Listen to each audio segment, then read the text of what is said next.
Hello friends, welcome to crazy GK trick. मैं गौरव यादव एक बार फिर आप सभी का यहाँ पर स्वागत करता हूँ। दोस्तों, आज हम चर्चा करने जा रहे हैं कंप्यूटर के 50 इंपॉर्टेंट क्वेश्चनों पर, 50 इंपॉर्टेंट क्वेश्चनों पर, जो कि सभी एग्जामों में पूछे जाते हैं, मतलब जिनमें कंप्यूटर क्वेश्चन पूछे जाते हैं। क्लियर है? चलिए यहाँ पर हम शुरू करते हैं पहले क्वेश्चन से।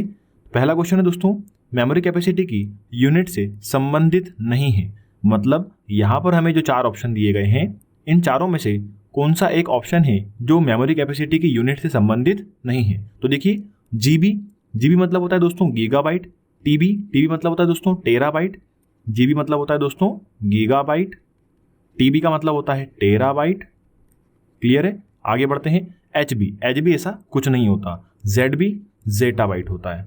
क्लियर है? तो यहाँ पर तीन जो है वो यूनिट हो गई, गीगाबाइट, टेराबाइट और जेटाबाइट। तो यहाँ पर हमारा आंसर क्या होगा? ऑप्शन सी, एचबी जो है वह मेमोरी कैपेसिटी की यूनिट से संबंधित नहीं है।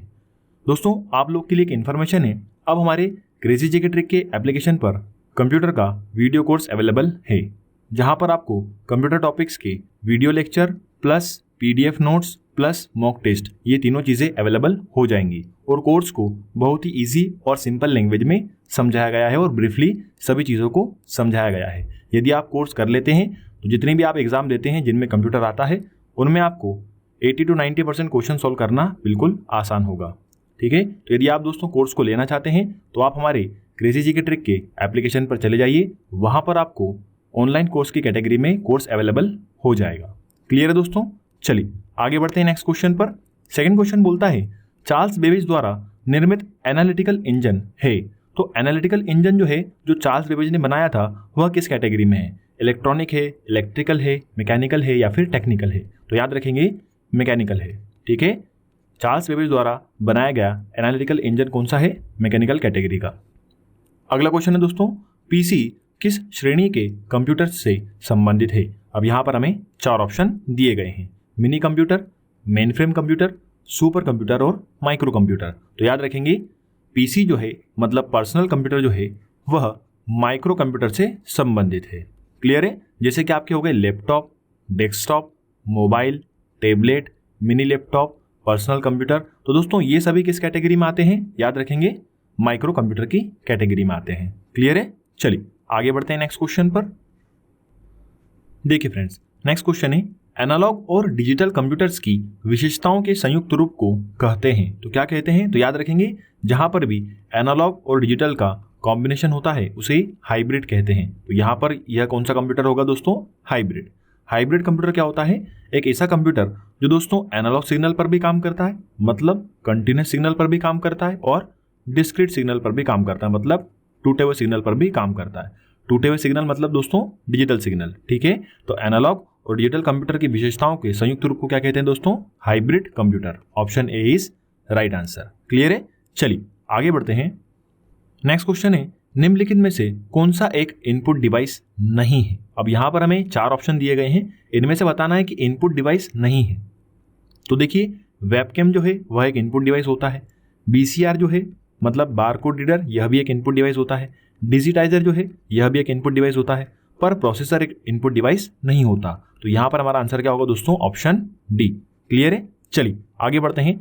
नेक्स्ट क्वेश्चन है, फाइल सिस्टम स्थायी रूप से कौन सी मेमोरी में सेव रहता है? तो याद रखेंगे, फाइल सिस्टम जो है वह स्थायी रूप से सेकेंडरी मेमोरी में, याद रखेंगे दोस्तों कौन सी मेमोरी में? सेकेंडरी मेमोरी में सेव रहता है। ठीक है? स्थायी रूप मतलब परमानेंट। तो परमानेंट दोस्तों कहां पर होता है? सेकेंडरी मेमोरी में। क्लियर है? चलिए आगे बढ़ते हैं।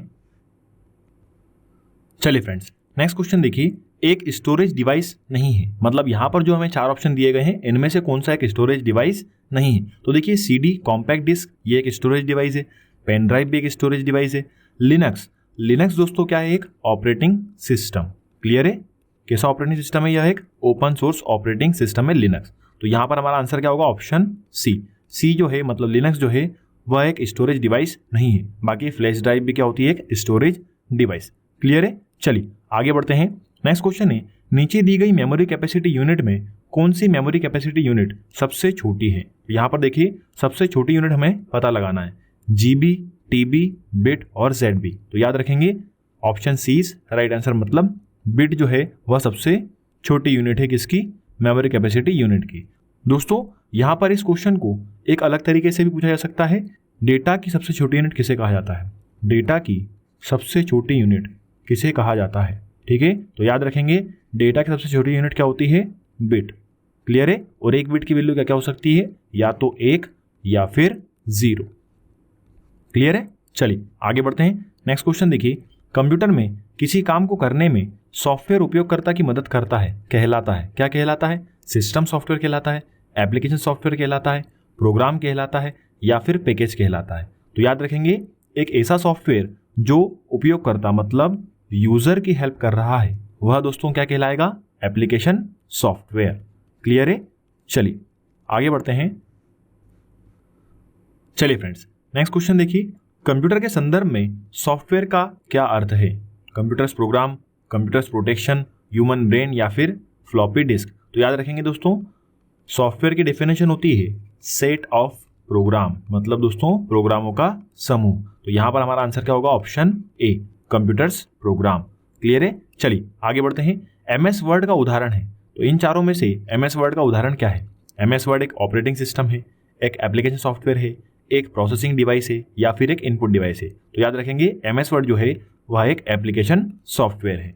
चलिए आगे बढ़ते हैं दोस्तों। नेक्स्ट क्वेश्चन है, 1 KB कितने बाइट के बराबर होता है। तो याद रखेंगे दोस्तों 1 KB जो है 1024 बाइट के बराबर होता है। क्लियर है, चलिए आगे बढ़ते हैं।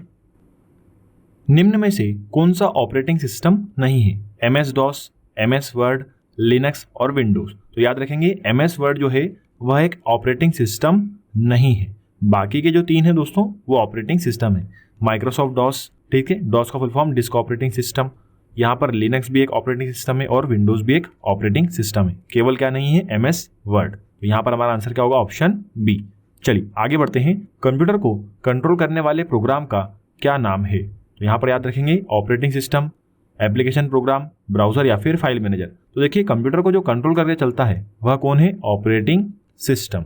ठीक है, क्योंकि ऑपरेटिंग सिस्टम क्या होता है दोस्तों, हार्ट ऑफ कंप्यूटर, जो कि कंप्यूटर को कंट्रोल करता है। ठीक है, चलिए आगे बढ़ते हैं। अगला क्वेश्चन है, निम्नलिखित में से कौन सा मल्टीटास्किंग ऑपरेटिंग सिस्टम नहीं है।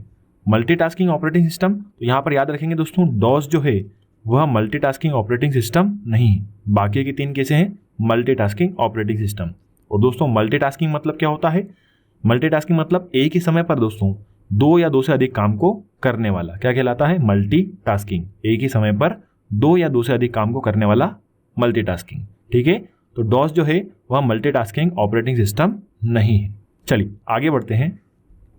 नेक्स्ट क्वेश्चन है दोस्तों, निम्न में से कौन सी एक कंप्यूटर की प्रोग्रामिंग भाषा नहीं है, बेसिक, फोर्ट्रॉन, लेजर, या फिर पास्कल। तो याद रखेंगे लेजर जो है वह एक प्रोग्रामिंग भाषा नहीं है, बाकी के जो 3 है वह क्या है दोस्तों, प्रोग्रामिंग लैंग्वेज। चलिए आगे बढ़ते हैं। निम्न में से हाई लेवल लैंग्वेज कौन सी है, इनमें से हाई लेवल लैंग्वेज कौन सी है, कोबोल है, फोर्ट्रॉन है, बेसिक है, या फिर ये सभी। तो याद रखेंगे ये सभी, कोबोल भी हाई लेवल लैंग्वेज होती है, फोर्ट्रॉन भी हाई लेवल लैंग्वेज होती है, और बेसिक भी क्या है, एक हाई लेवल लैंग्वेज। चलिए आगे बढ़ते हैं। अगला क्वेश्चन है, 1 और 0 का मतलब 1 और 0 का कॉम्बिनेशन के उपयोग की सुविधा किस प्रकार के कंप्यूटर लैंग्वेज में है। ठीक है, तो किस प्रकार के कंप्यूटर लैंग्वेज में होती है दोस्तों, 1 और 0 बाइनरी में। अब बाइनरी यहाँ पर ऑप्शन में दिख रहा है क्या, नहीं, परंतु यहाँ पर हमें ऑप्शन में क्या दिख रहा है, मशीन लैंग्वेज। तो याद रखेंगे दोस्तों मशीन लैंग्वेज भी क्या होती है, बाइनरी लैंग्वेज या फिर लो लेवल लैंग्वेज। तो याद रखेंगे दोस्तों बाइनरी के 2 नाम और होते हैं, या तो बोलते हैं लो लेवल लैंग्वेज LLL, या फिर इसे बोलते हैं मशीन लैंग्वेज। ठीक है, याद रखेंगे दोस्तों। चलिए आगे बढ़ते हैं फ्रेंड्स। नेक्स्ट क्वेश्चन है, कंपाइलर क्या है। तो दोस्तों कंपाइलर जो है वह एक सिस्टम सॉफ्टवेयर होता है। कंपाइलर दोस्तों क्या होता है, याद रखेंगे सिस्टम सॉफ्टवेयर। ठीक है, तो यहाँ पर देखिए ऑप्शन क्या दिया है, hardware, software, neither hardware not software, मतलब ना तो हार्डवेयर है ना सॉफ्टवेयर है, या फिर कार्ड। तो याद रखेंगे कंपाइलर जो है वह एक सॉफ्टवेयर है, और दोस्तों कौन सा सॉफ्टवेयर है, सिस्टम सॉफ्टवेयर, SS। क्लियर है, चलिए आगे बढ़ते हैं। माइक्रोसॉफ्ट ऑफिस है, ये इंपॉर्टेंट क्वेश्चन है, बहुत बार एग्जाम में पूछा गया है दोस्तों, very very important. Microsoft office क्या है, यहाँ पर देखिए ऑप्शन इसके एप्लीकेशन सॉफ्टवेयर है, पब्लिक डोमेन सॉफ्टवेयर है, ओपन सोर्स सॉफ्टवेयर है, या फिर एप्लीकेशन सॉफ्टवेयर सूट है। तो याद रखेंगे दोस्तों option D, application software suit. Microsoft office दोस्तों क्या है, एक एप्लीकेशन सॉफ्टवेयर सूट है। अब यहाँ पर ये सूट लगना क्यों जरूरी है? क्योंकि दोस्तों MS ऑफिस में बहुत से एप्लीकेशन सॉफ्टवेयर होते हैं, जैसे कि MS वर्ड, ठीक है, MS power point, MS access, उसके अलावा MS एक्सेल, ठीक है, आपने से अभी देखे होंगे ये। तो MS ऑफिस जो है वह इन सभी का क्या है, एक बंच है, एक ग्रुप है। तो MS ऑफिस में ये सभी एप्लीकेशन सॉफ्टवेयर होते हैं और ये इन सभी एप्लीकेशन सॉफ्टवेयरों का क्या है, समूह है। इसलिए इसे क्या कहा जाता है दोस्तों, एप्लीकेशन सॉफ्टवेयर सूट, ठीक है। चलिए आगे बढ़ते हैं नेक्स्ट क्वेश्चन पर। टेक्स्ट डॉक्यूमेंट को बनाने, एडिट करने, फॉर्मेट करने, स्टोर करने, रिट्रीव और प्रिंट करने के लिए कुल मिलाकर एक शब्द कौन सा है? इन सभी यदि ये प्रोसेस को हमें करना है तो उनके लिए एक शब्द कौन सा है? तो यहाँ पर याद रखेंगे वर्ड प्रोसेसिंग। क्लियर है? चलिए, और MS वर्ड का एक और नाम क्या होता है, वर्ड प्रोसेसर, उससे याद रखेंगे वर्ड प्रोसेसिंग, ठीक है। चलिए अगले क्वेश्चन पर चलते हैं। एक्सेल का कौन सा क्षेत्र वैल्यू और फॉर्मूले को प्रदर्शित करता है? ठीक है, मतलब MS एक्सेल में कौन सा जो एरिया है वह वैल्यू और फॉर्मूले को डिफाइन करता है? टाइटल बार करता है, मेन्यू बार करता है, फॉर्मूला बार करता है या फिर स्टैंडर्ड बार? तो याद रखेंगे फॉर्मूले से फॉर्मूला बार, ठीक है। फॉर्मूला कहाँ पर शो होगा, फॉर्मूला बार में। तो यहाँ पर याद रखेंगे एक्सेल में फॉर्मूला बार में वैल्यू और फॉर्मूला ये दोनों शो होते हैं। चलिए आगे बढ़ते हैं। किसी डॉक्यूमेंट को प्रिंट करने के लिए क्या प्रेस किया जाता है? अब देखिए यहाँ पर नॉर्मल जो की होती है दोस्तों वो सभी को पता है, Ctrl+P। Ctrl+P से क्या होता है दोस्तों, प्रिंट। परंतु यहाँ पर देखिए ऑप्शन में कहीं पर भी Ctrl+P नहीं दिया गया है। तो यहाँ पर दोस्तों ऑप्शन नन ऑफ दिस भी नहीं दिया गया है, मतलब यहाँ पर क्या है, इसकी एक और रिप्लेसिंग की। तो उसे याद रखेंगे option B is right answer. मतलब कंट्रोल के साथ में, शिफ्ट के साथ में यदि आप F12 प्रेस करेंगे तो प्रिंट की विंडो ओपन हो जाएगी। क्लियर है? चलिए आगे बढ़ते हैं। प्रेजेंटेशन में एक न्यू स्लाइड को इंसर्ट करने के लिए निम्न की का प्रयोग किया जाता है। यदि प्रेजेंटेशन, तो सबसे पहले दोस्तों बात करते हैं प्रेजेंटेशन की। तो प्रेजेंटेशन दोस्तों कहाँ पर होता है, MS पावर पॉइंट में, ठीक है, याद रखेंगे MS पावर पॉइंट। दोस्तों यहाँ पर मैं आपको एक फैक्ट बताता हूँ, याद रखेंगे जब भी डॉक्यूमेंट की बात चलेगी या फिर पेज की बात चलेगी तो वह होता है दोस्तों MS वर्ड, ठीक है। जब भी पेज या डॉक्यूमेंट बोले तो मतलब क्या है, वह MS वर्ड। जब भी दोस्तों बोले स्लाइड, यहाँ पर दिया गया है जैसे स्लाइड, तो स्लाइड की यदि बात चलेगी मतलब क्या है, वह पावर पॉइंट। और यदि दोस्तों बात चलती है शीट की, यदि दोस्तों बात चलती है किसकी, शीट की, तो याद रखेंगे वह कौन सा है, MS एक्सेल। क्लियर है? यदि डॉक्यूमेंट और पेज की बात होगी तो वर्ड, यदि शीट की बात होगी तो एक्सेल, और यदि स्लाइड की बात होगी तो पावर पॉइंट। तो यहाँ पर पूछा गया है MS पावर पॉइंट में नई स्लाइड लाने की शॉर्टकट की क्या है? ठीक है, Ctrl+N है, Ctrl+M है, Ctrl+O है या फिर Ctrl+S है। तो याद रखेंगे Ctrl+M।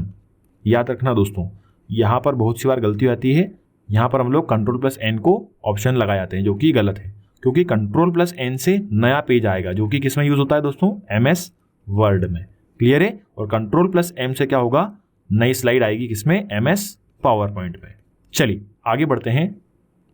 देखिए फ्रेंड्स, अगला क्वेश्चन है, एक बहुत ही सीमित भौगोलिक क्षेत्र सामान्यतः एक बिल्डिंग में पर्सनल कंप्यूटर्स को टिपिकली कनेक्ट करता है। तो यदि दोस्तों बात करती हैं दोस्तों एक ही बिल्डिंग की, तो यहाँ पर याद रखेंगे LAN, ठीक है, लोकल एरिया नेटवर्क। कौन कनेक्ट करता है दोस्तों, LAN जो है वह एक सीमित भौगोलिक क्षेत्र तक आपके कंप्यूटर्स को कनेक्ट करता है। चलिए आगे बढ़ते हैं। जब कई कंप्यूटर्स को एक छोटे से क्षेत्र में बिना टेलीफोन के तारों से परस्पर जोड़ दिया जाता है तो उसे कहते हैं। दोस्तों यहाँ पर हमें बताना है कि जब हम छोटे क्षेत्र में बिना टेलीफोन तार के, मतलब बिना केबल के कंप्यूटर्स को आपस में कनेक्ट कर देते हैं तो वह चीज़ क्या कहलाती है? तो दोस्तों याद रखेंगे वह चीज़ कहलाती है WLAN, मतलब वायरलेस लोकल एरिया नेटवर्क। चलिए आगे बढ़ते हैं। अगला क्वेश्चन है, वाईफाई का पूरा नाम क्या है? बहुत बार बहुत से एग्जामों में पूछा गया है, वाईफाई का पूरा नाम क्या है? तो याद रखेंगे वायरलेस फिडिलिटी। क्लियर है? वाईफाई का पूरा नाम क्या होता है दोस्तों, वायरलेस फिडिलिटी। चलिए आगे बढ़ते हैं। WWW के आविष्कारक का श्रेय किसे दिया जाता है? टिम बर्नर्स-ली को, जॉन नेपियर को, एलन बी डुमोंट को या फिर JP एकर्ट को? तो याद रखेंगे टिम बर्नर्स-ली जो है वो WWW के आविष्कारक हैं। अगला क्वेश्चन है स्पेशल प्रोग्राम जो वेब पर सूचनाओं को सर्च करने में यूजर की मदद करता है क्या कहलाता है। तो दोस्तों जहां पर भी हम वेब पर किसी भी चीज को सर्च करते हैं, किसी भी इंफॉर्मेशन को सर्च करते हैं, तो वह चीज क्या कहलाती है दोस्तों, सर्च इंजन। तो यहाँ पर हमारा आंसर क्या होगा, ऑप्शन डी। क्लियर है। चलिए आगे बढ़ते हैं। वे सॉफ्टवेयर जिसका प्रयोग कंप्यूटर को वायरस से बचाना होता है क्या होता है, कंप्यूटर होता है, प्रोग्राम कोड होता है, एंटीवायरस सॉफ्टवेयर होते हैं या फिर सिस्टम सॉफ्टवेयर होते हैं। तो याद रखेंगे जो भी वायरस से बचाता है वे क्या होते हैं दोस्तों, एंटीवायरस। सिंपल क्वेश्चन था। चलिए आगे बढ़ते हैं। निम्नलिखित में से यह फायरवॉल का प्रमुख कार्य होता है। तो दोस्तों याद रखेंगे फायरवॉल का मेन वर्क क्या होता है, मॉनिटरिंग करना। आइए इसे देख लेते हैं। निगरानी करना, डिलीट करना, कॉपी करना या फिर मूव करना। तो जैसा कि मैंने आपको बताया मॉनिटरिंग करना मतलब निगरानी करना। Option A is right answer. आगे बढ़ते हैं। अगला क्वेश्चन है मैकअफी है। मैकअफी क्या है, एक प्रोग्रामिंग लैंग्वेज है, एक आउटपुट डिवाइस है, एक कंप्यूटर डिवाइस है या फिर एंटीवायरस सॉफ्टवेयर है। तो याद रखेंगे मैकअफी क्या है दोस्तों, एक एंटीवायरस सॉफ्टवेयर। आगे बढ़ते हैं। नेक्स्ट है जीएसएम का पूरा नाम क्या है। तो जीएसएम का दोस्तों पूरा नाम होता है global system for mobile communication. अब इसे देख लीजिए कौन से ऑप्शन में अवेलेबल है, सेकेंड ऑप्शन में। जीएसएम का पूरा नाम क्या होता है, global system for mobile communication. चलिए आगे बढ़ते हैं। एटीएम का विस्तार क्या है। यहाँ पर एटीएम का हमसे फुल फॉर्म पूछा गया है। Any time money, asynchronous transfer mode, automatic talking media या फिर एनालॉग टाइमर मशीन। तो याद रखेंगे एटीएम का फुल फॉर्म जो है वह कंप्यूटर में होता है एसिंक्रोनस ट्रांसफर मोड। जब भी दोस्तों सेंडर और रिसीवर की स्पीड अलग अलग होती है तो डेटा पैकेट के फॉर्म में जाता है, जिसे क्या कहते हैं दोस्तों, एसिंक्रोनस ट्रांसफर मोड। चलिए आगे बढ़ते हैं। अगला है सीमोस। सीमोस होता है, तो सीमोस क्या होता है, तो याद रखेंगे सीमोस जो है वह बैटरी पावर्ड मेमोरी चिप होती है। यह दोस्तों क्या होती है, बैटरी पावर्ड मेमोरी चिप, जो कि आपके कंप्यूटर में डेट और टाइम को अपडेट करती है।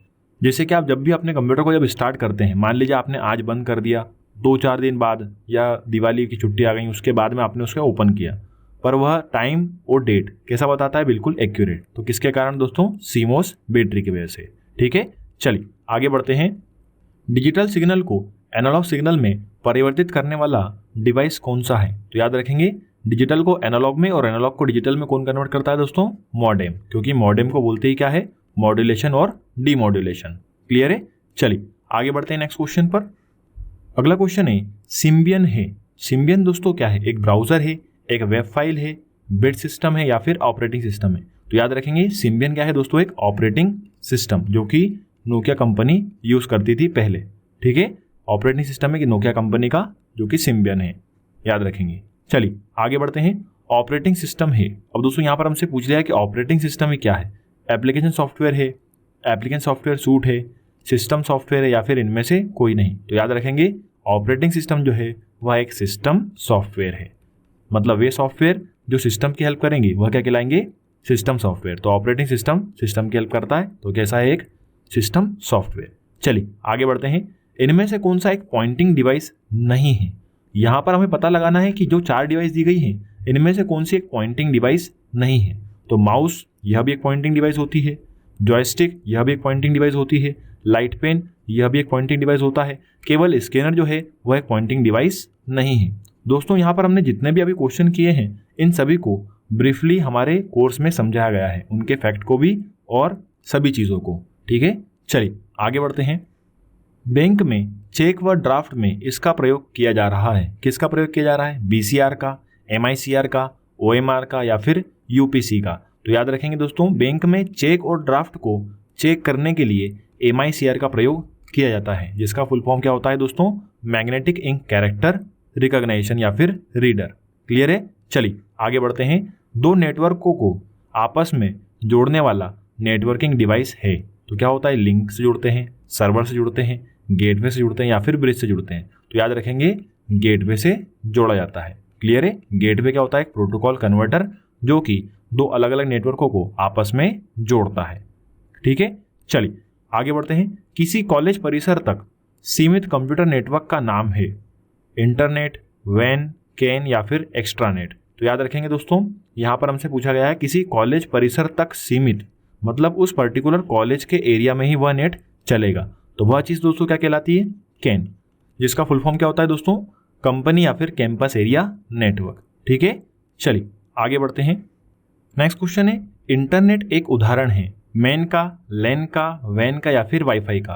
तो याद रखेंगे दोस्तों, इंटरनेट वैन का उदाहरण है, मतलब वाइड एरिया नेटवर्क का। इसकी एक डेफिनेशन जो है वह एग्जाम में बहुत बार पूछी गई है। द लार्जेस्ट वैन ऑन अर्थ, मतलब दोस्तों पृथ्वी पर सबसे बड़ा वाइड एरिया नेटवर्क क्या है? इंटरनेट। ठीक है, चलिए आगे बढ़ते हैं। नेक्स्ट क्वेश्चन है, किसी भी यूआरएल को सर्च करने में कौन सा प्रोटोकॉल उपयोग होता है? जब हम किसी भी यूआरएल को सर्च करते हैं तो दोस्तों आपने देखा होगा, जब भी हम किसी वेबसाइट का एड्रेस सर्च करते हैं तो यहाँ पर हम वेबसाइट का एड्रेस लिखते हैं, तो यहाँ पर ऐसा कुछ लिखा हुआ आता है HTTP। तो HTTP दोस्तों क्या है? यहाँ पर एक प्रोटोकॉल है जो किसकी हेल्प करता है? यूआरएल को सर्च करने में। तो यहाँ पर हमारा आंसर क्या होगा? Option C. ठीक है, हाइपर टेक्स्ट ट्रांसफर प्रोटोकॉल जो है वह किसी भी यूआरएल को सर्च करने में हेल्प करता है। चलिए आगे बढ़ते हैं। अगला क्वेश्चन है, सीसी क्या है? तो इस कंप्यूटर में सीसी क्या होता है? तो देखिए, कंप्यूटर की भाषा है, तो कंप्यूटर की भाषा दोस्तों C++ होती है या फिर सी होती है, पर सीसी नहीं होती है। ठीक है, तो ये वाला ऑप्शन तो गलत हो गया। व्यापारिक भाषा है? नहीं। कृषि का कोड है? नहीं। एक से अधिक व्यक्ति को ईमेल की कॉपी भेजना, बिल्कुल सही। क्या होगा? Option D, CC. जब भी आप दोस्तों ईमेल ओपन करते हैं तो आप लोगों ने देखा होगा उसमें दो ऑप्शन अलग से आते हैं, एक तो होता है टू, एक होता है सीसी और एक होता है बीसीसी। क्लियर है? तो सीसी यहाँ पर क्या है? एक से अधिक व्यक्ति को ईमेल की कॉपी भेजना, और सीसी का फुल फॉर्म क्या होता है दोस्तों? Carbon copy. चलिए आगे बढ़ते हैं। विंडोज 3.0 मतलब 3.0 संस्करण जारी किया था। ये हिस्ट्री से क्वेश्चन पूछ लिया गया है, कंप्यूटर की हिस्ट्री से। दोस्तों याद रखेंगे, विंडोज 3.0 जो है वो 1990 में लॉन्च किया गया था। ठीक है, 1990 में। आगे बढ़ते हैं। अगला क्वेश्चन बहुत ही इंपॉर्टेंट, बहुत से एग्जाम में पूछा गया है। MS वर्ड या फिर बोल सकते हैं वर्ड डॉक्यूमेंट का फाइल एक्सटेंशन नाम क्या होता है? तो MS वर्ड का जो एक्सटेंशन होता है दोस्तों वह होता है .doc। क्लियर है? 2005 तक दोस्तों इसे .doc बोला गया, और जो MS ऑफिस 2007 से आए तब इसका नाम चेंज करके क्या कर दिया गया? .docx। क्लियर है? तो 2005 तक .doc चलेगा और उसके बाद से क्या चलेगा? .docx। यहाँ पर x का जो फुल फॉर्म है वो क्या होता है? एक्सटेंडेड। क्लियर है? चलिए आगे बढ़ते हैं। अगला क्वेश्चन है, रीयूजेबल ऑप्टिकल स्टोरेज का एक्रोनिम है। रीयूजेबल ऑप्टिकल, तो यहाँ पर याद रखेंगे रीयूजेबल ऑप्टिकल मतलब जिसे वापस से उपयोग किया जा सकता है, तो उसका दोस्तों एक्रोनिम क्या होगा? CD और RW। मतलब दोस्तों compact disc rewritable. Rewritable CD आती थी जिनमें से क्या करते थे? हम डेटा को पूरा इरेज करते थे और वापस से उसमें डेटा डाल सकते थे। तो यहाँ पर रीयूजेबल ऑप्टिकल स्टोरेज का एक्रोनिम कौन सा है? CDRW, जिसका फुल फॉर्म क्या होगा दोस्तों? Compact disc rewritable. चलिए 2 क्वेश्चन और बचे हैं, आइए उन्हें भी देख लेते हैं। चलिए फ्रेंड्स, नेक्स्ट क्वेश्चन देखिए, कंप्यूटर का बिल्ट इन मेमोरी किसे कहा जाता है? देखिए, कंप्यूटर का बिल्ट इन मेमोरी कौन सा होता है? रोम, जिसमें बायोस के सॉफ्टवेयर इंस्टॉल होते हैं। ठीक है, बायोस मतलब दोस्तों बेसिक इनपुट आउटपुट सिस्टम। अगला एक लास्ट क्वेश्चन देख लीजिए। लास्ट क्वेश्चन है दोस्तों W3C, बहुत ही इंपॉर्टेंट क्वेश्चन है दोस्तों। वैसे यहाँ पर हमने जितने भी 50 क्वेश्चन लिए गए हैं इस वीडियो में, वो सभी किसी न किसी एग्जाम में पूछे गए हैं, जिन्हें मैंने फिल्टर करके पर्टिकुलर एक वीडियो में ले लिया है। तो यहाँ पर जितने भी हमने 50 क्वेश्चन किए हैं ये सभी किसी न किसी एग्जाम में पूछे गए हैं और इंपॉर्टेंट भी हैं। ठीक है, चलिए बात करते हैं W3C की। तो W3C में हमसे पूछा है C का पूर्ण रूप क्या होता है? कोड होता है, कॉमन होता है, सेंट्रल होता है या फिर कंसोर्टियम होता है? तो याद रखेंगे W3C में C का फुल फॉर्म होता है कंसोर्टियम। W3C दोस्तों क्या है? तो देखिए, आपने देखा होगा WWW वर्ल्ड वाइड वेब, इसे ही शॉर्ट फॉर्म में क्या बोलते हैं दोस्तों? W3। और एक होता है दोस्तों WWWC। ठीक है, इसे शॉर्ट में क्या बोलते हैं? W3C। तो यहाँ पर दोस्तों वर्ल्ड वाइड वेब तो हो गया, परंतु C का फुल फॉर्म क्या होता है? कंसोर्टियम। और दोस्तों यह क्या है? यह एक ग्रुप है जो कि इंटरनेट के लिए प्रोटोकॉल बनाता है या फिर इंटरनेट के रखरखाव के लिए नियम और कानून को बनाता है। ठीक है, तो यहाँ तक थे दोस्तों हमारे 50 इंपॉर्टेंट क्वेश्चन जो कि आपको आने वाली सभी एग्जामों में काम में आएंगे, जिनमें भी कंप्यूटर पूछा जाता है। तो दोस्तों मेरे द्वारा बताई गई आपको यदि इन्फॉर्मेशन अच्छी लगी हो तो प्लीज़ वीडियो को लाइक करिए, शेयर करिए, चैनल को सब्सक्राइब करिए, बने रहिए मेरे साथ। तब तक के लिए जय हिंद।